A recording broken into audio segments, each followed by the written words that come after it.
so delicious.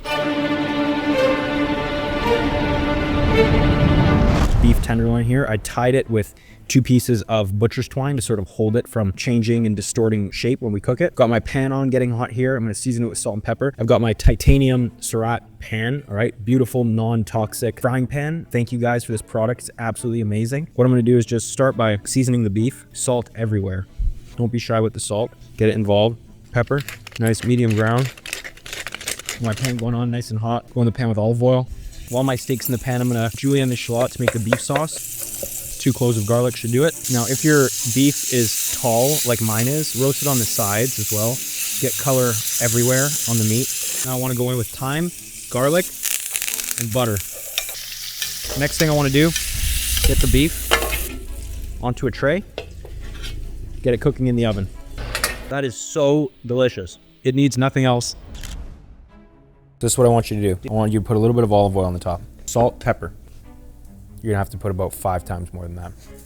If you get it on the steak, it's actually better than if you get it on the tray. Okay. Grate some pepper on that bitch. We want this to be like medium coarse, not too fine. Oh, why is that? Because we're gonna sear it, we're gonna give it a lot of color. I want the pepper to hold up, like not burn. Oh, the pepper can burn if it's smaller? Yeah, and if it's small and the pan's really hot, it'll burn. Flip it over and do the exact same thing on the other side, but this time try to get more salt on top of the steak surface. I feel like you've just lost all your faith in me. I'm still here. Physical. Now watch this. Let me show you something. You pinch the salt and look where my hand is, look where your hand is. Okay, yeah. See how when I'm doing it, the salt's dispersing evenly on the steak? And you're lower. How's that? It's good. That's actually really good. Wow. Yeah. It's like I'm learning. Yeah. You're teaching me. The big mistake that a lot of people make is not seasoning a piece of meat this big with enough salt and pepper. They think they just need to put a little bit of salt, but in fact, like that's a lot of meat there. Now look. You have all this salt around, okay? And you have pepper and salt everywhere, and you have oil. The sides of the steak aren't seasoned yet, right? So what I would do is go like this, put some pepper around, and then pick the steak up and just mop the... I was preparing for this moment. I laid the groundwork. Yeah, think about that. Surface sides, yeah. Give it that little mop around. Mop it. Yeah. And the other. Take a nice spoon of beef tallow. You're gonna get that steak in the pan. About that much? That should be good, yeah. And why beef tallow? Flavor and smoking point. I mean, you could use beef tallow, you can use... This is basically instead of using butter. No, if you put butter in now, this would burn. You'd put, at this stage, it's either we use beef tallow or we use oil. Like a neutral oil, avocado oil, canola oil. Whereas if you did this with olive oil, the olive oil would turn super bitter. So yeah, what is smoking? It's the pan? So it's smoking's the oil. okay? Yeah, smoking's fine. Okay. So you can get that beef in, nice and gently. Yeah, great. Wow, that's amazing. Yep. That's such a thick piece of meat. Like, what's the strategy here? Like, what's our plan here? We're looking for very nice color on both sides. We're gonna put some of that butter in the pan and start basting it with the butter. And then we're gonna put it on the rack and finish cooking it in the oven. And then we're gonna take it out of the oven and put more butter on top and let it rest and then carve it and eat it. The basting part, like I see that in cooking shows all the time. They're always just doing that over and over again. What's the goal with that? You have heat coming from the bottom, but no heat coming from the top. When you throw the fat over the meat, you then have heat coming from the top down and you have even coloring.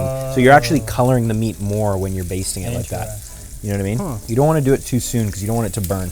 There's so much heat. Look at all the smoke coming up. Yeah. If you put that in there, all those nice nuanced flavors, the parsley, the onion, like all that stuff is kind of just going to burn and go away. You want to put it in a very strategic time. I'm guessing it's going to be probably 2 to 3 minutes on both sides. But basically what we're looking for is color. But once we have the color that we want on this side, we're going to flip it, start cooking it from the other side. And then once the bottom side has gone for almost the same amount of time is when we're going to put the butter in and start basting it. Now, have a look at the bottom of it. Put the spoon underneath and start lifting it up and just check the color. That's looking pretty color. Okay, keep going. Put it back down. Now, the pan, you want it medium to high. Because what kind of color are you looking for? Nice, dark brown. It's a big piece of meat, like it can take a lot of color. It can take a lot of seasoning, can take a lot of color. What you don't want to do is too hot too fast. It's just going to start to burn. You're not going to get like deep caramelization. Not hot enough, it's just going to poach, right? You kind of think about hot, fast heat to sear the outside and then slow, even heat to cook the inside with a big piece of meat. Now look at this. Using the rim of the pan to to like to get cook, the sides. to color the sides. How long do you do this, and how do you know to do it? At the end of the day, you're looking for color. Got it. That's so it's it. just more like intuition. Intuition. You're looking Oh, for color. boy. Flip it now and have a look at how it looks. I think now is probably the right time. All right, so Yeah. we'll just flip it. Flip it.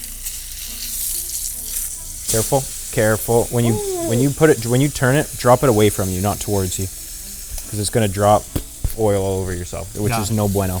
But see the color now? Wow, that is very See how nice? dark, Crispy, yeah. right? That's what you my want. God. That's what you're looking for. You're not really gonna burn it, like unless the pan is so ridiculously hot. A bigger piece of meat, this is a good like 1 inch, an inch and a half cut steak. Yeah. Like it can take some fucking color. Got you know, it. if this was a really thin steak, you would want the pan to be way hotter than that, probably. Got it. So the thinner it is, the hotter the pan. Pretty much, yeah. And Yeah. so then like a nice juicy thick steak, you're gonna make it like medium heat. Medium to high, because you don't want to like color it too quickly and burn it. Like it can take some like deep caramelization. Use your torchon. Now take what's your dominant hand? Right. Hold the pan with your left hand. Yeah, and the spoon with your right hand, and turn the steak around so that fat bit's hitting the There you go. Now like pull the fat so it's against this wall. There you go. Look at that. Ooh, See how that's going to color all of there, sizzling. right? Well, have a look at the color on the bottom side for me. Okay, great. Flip it. Dang. That's crazy. Good. Also, that steak's hot. I want you to go into this pan with a good spoon and a half of butter. Yeah, go in. Oh, I see, like that. Yep. Okay, now put your spoon back in there. Same thing. Pan with your left hand in the torchon, spoon with your right hand. Now tilt the pan towards you and start basting that butter over the steak.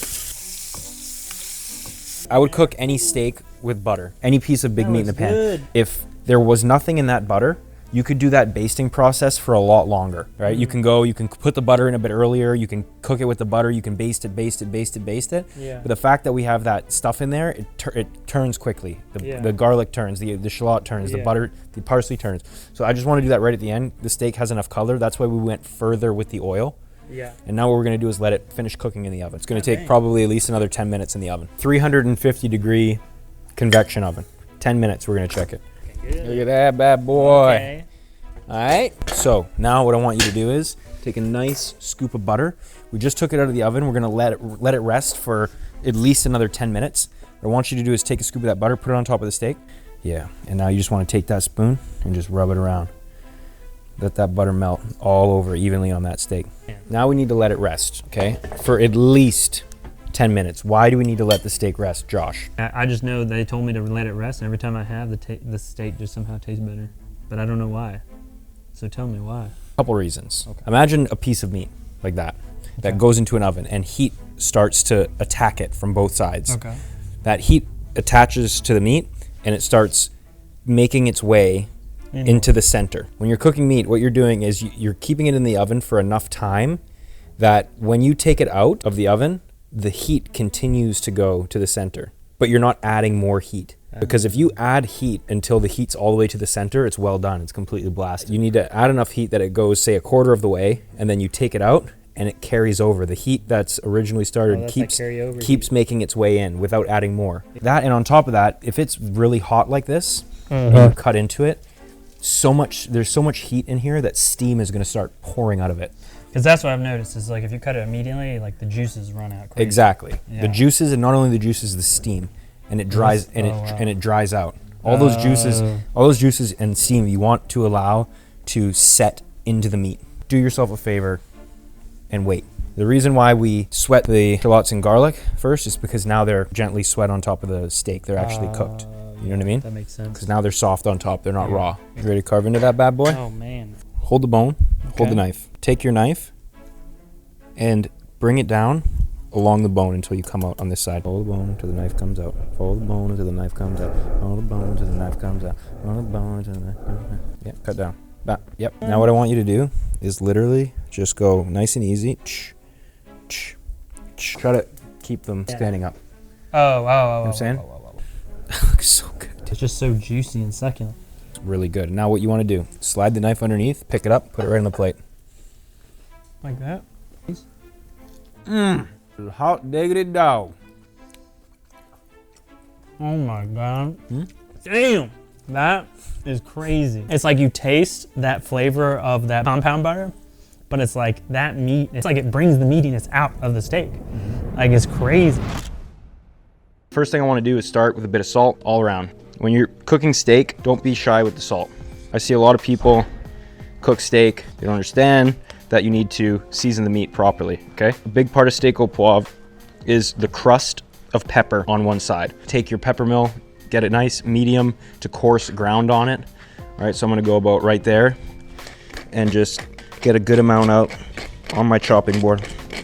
Now, I put the salt on the steak first. I'm letting the salt adhere to the meat, draw some of the moisture out of the meat. It's gonna help the pepper stick to the steak. Very important. Take this and just dip it in that pepper. Get all that pepper on, nice and involved, and stuck to the top. Now, there's a lot of different ways to have it so that your steak is a nice, perfect shape. You can wrap the whole tenderloin in cling film, cut it down into nice things. You could wrap it with butcher's twine, all right? But for the sake of this video, I'm just keeping it simple as it is, you know, one fillet, and that's it. My pan's smoking. You don't want it too hot, so I just turn the heat down a little bit to like medium to high. Get your neutral oil in, okay? Get that steak in, pepper side down, okay?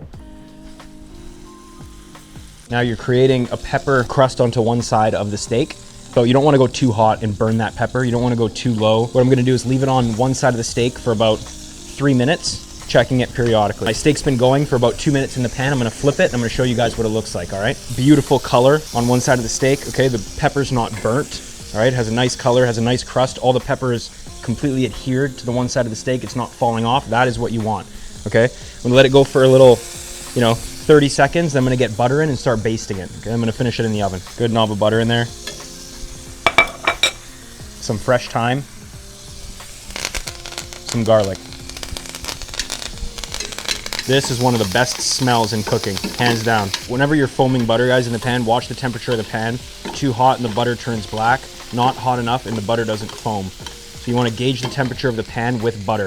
If it starts to get too hot and smoking and the butter turns dark, add another knob of butter to cool the pan down, all right? My steak's where I want it, right there. I'm gonna get it on this tray. Okay, pop it in the oven for a couple minutes to finish cooking. If you like this video, if you want to see more classic dishes recreated in front of your very own eyes, please let me know in the comments, like, subscribe, all that fun stuff. And remember, I love you.